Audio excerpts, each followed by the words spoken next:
And the future is that clean energy, cleaner forms of energy, are going to be increasingly important, because even if folks are still skeptical in some cases about climate change in our politics and in Congress, the world's not skeptical about it. If we're going to be going after some of these big markets, they're going to be looking to see, is the United States the one that's developing clean coal technology? Is the United States developing our natural gas resources in the most effective way? Is the United States the one that is going to lead in electric cars? Because if we're not leading, those other countries are going to be leading. So what I want to do is work with West Virginia to figure out how we can seize that future. But to do that, that means there's going to have to be some transition. We can't operate the coal industry in the United States as if we're still in the 1920s or the 1930s or the 1950s. We've got to be thinking, what does that industry look like in the next 100 years? And it's going to be different. And that means there's going to be some transition.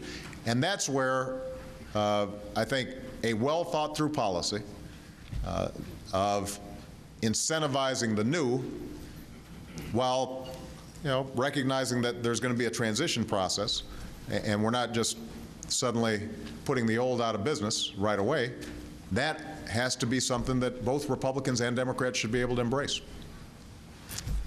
Jason Chaffetz, Utah. Right behind you, Jason. Thank you, Mr. President. It's truly an honor. It's great to be here. And I appreciate you being here. I'm one of 22 House freshmen. Well, we didn't create this mess, but we are here to help clean it up. And you talk a lot about this deficit of trust. There's some things that have happened that I would appreciate your perspective on, because I can look you in the eye and tell you we have not been obstructionists. The Democrats have the House, the Senate, and the presidency.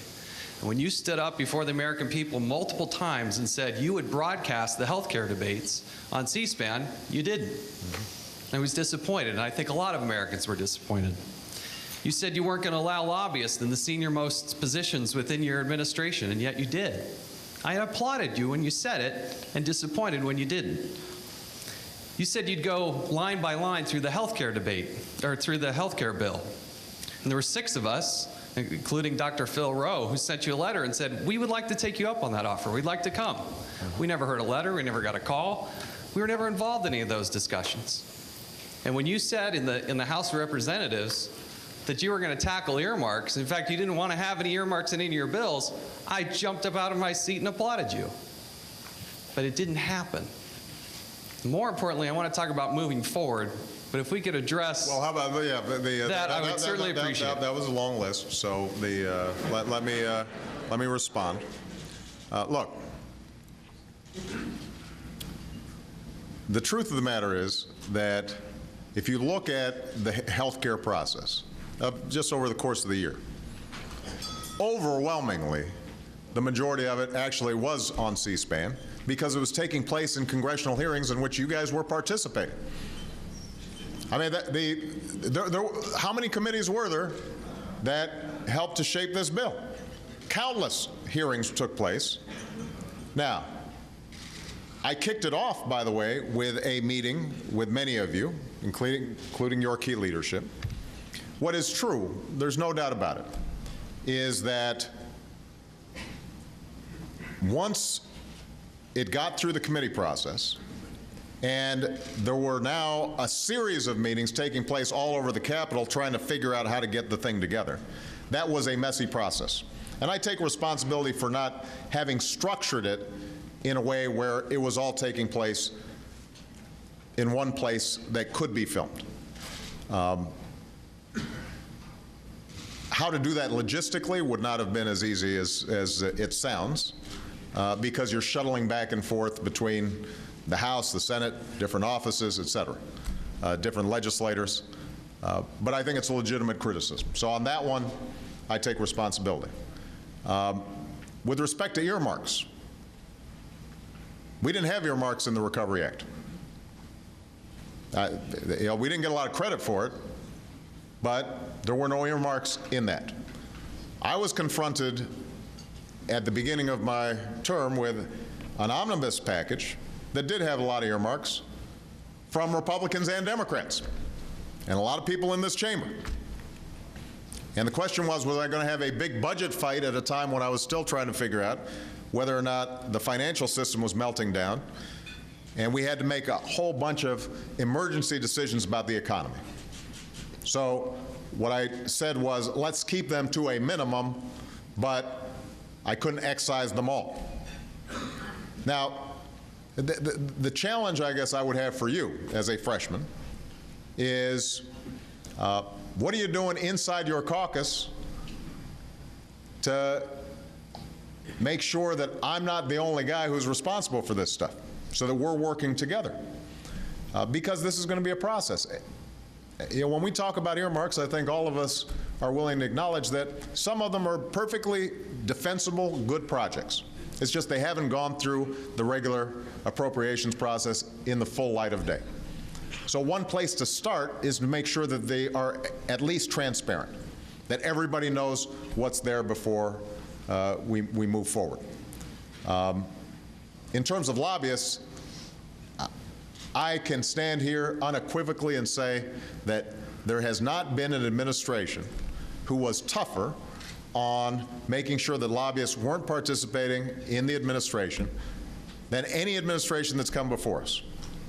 Now, what we did was, if there were lobbyists who were on boards and commissions that were carryovers and their term hadn't completed, we didn't kick them off. We simply said that moving forward, anytime a new slot opens, they're being replaced. So we've actually been very consistent in making sure that we are eliminating the impact of lobbyists day in, day out on how this administration operates. There have been a handful of waivers where somebody is highly skilled, for example, a doctor who ran Tobacco-Free Kids, technically is a registered lobbyist, on the other hand, has more expertise than anybody in figuring out how kids don't get hooked on cigarettes. So there have been a couple of instances like that, but generally we've been very consistent on that front. Okay? Thank you. Marsha Blackburn, Tennessee. Hey. Thank you, Mr. President, and thank you for acknowledging that we have ideas on health care, because indeed we do have ideas, we have plans, we have over 50 bills, we have lots of amendments that would bring health care ideas to the forefront. We've got plans to lower costs, to change purchasing models, address medical liability, insurance accountability, chronic and pre-existing conditions, and access to affordable care for those with those conditions. Insurance portability, expanded access, but not doing it with creating more government, more bureaucracy, and more cost for the American taxpayer. And we look forward to sharing those ideas with you. We want to work with you on health reform and making certain that we do it in an affordable, cost-effective way that is going to reduce bureaucracy, reduce government interference, and reduce costs to individuals and to taxpayers. And if those good ideas aren't making it to you, maybe it's the House Democrat leadership that is an impediment instead of a conduit. Right. But we're concerned also that there are some lessons learned from public option health care plans that maybe are not being heeded. And certainly in my state of Tennessee, we were the test case for public option health care in 1994.